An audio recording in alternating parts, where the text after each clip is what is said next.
اصلبوه، اعدموا والد اي مغتصب، اعدموه. الطفلة جنة السياغ الذي تم اغتصابها وعمرها ما يقارب ال9 سنوات بواحد عمره 29 سنة، وايش حكموا انه يتزوجها ويدفع 5 مليون. هذا حكم منو الذي حكم؟ الديوث هذا. خلاص جاي اغتصب بنتك وانا شدفع 5 مليون وتزوجها وخلاص وما بشي. شرف غالي، الشرف هذا بيروح علي كم من شنب، بيروح علي كم من راس. الطفلة هذا اذا ما اخذته بحقها قسما بالله انه بينتشر الاغتصابات وانه بترجع اليمن هذه مزبلة العالم. يعني الشعب اليمني ناقص مثل هذا ولا الاخبار الذي تشيب لها الراس. هذا كله من بعدنا الى الله. والله يا جماعة الخير اذا حكومتنا سكتوا على هذا ولا الاشياء نحن بنروح في 60 داهية وتنتشر الاغتصابات عندنا. احنا عندنا عادي بنكافح بتعب بهذه الحياة الا العرض والشرف. لا ورب الكعبة لو ما بقي رجال، ورب محمد انه راسي وراس 40 مليون فداء جنات وفداء عائلته وفداء اي بنت شريفة. عندكم الاغتصابات والشرف عادي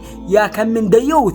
اقسم بالله اننا بنتكلم هكذا لو ما شعري يسنب. انتوا عندكم هذا الشيء عادي لهذه الدرجة وصلت الدياثة؟ تقوى الله اليوم ببنت الناس بكرة ببنتك. رسالة اخيرة لحكومتنا، انتوا عارفين وبقية الشعوب والعالم كله عارف انه اليمني بايتعب ويتبهذل في هذه الحياة عشان كرامته وعشان شرفه، وبالاخير يجي كم من ابن حرام ما يسوى حداثنا يغتصب طفله. نسأل من الله الهداية.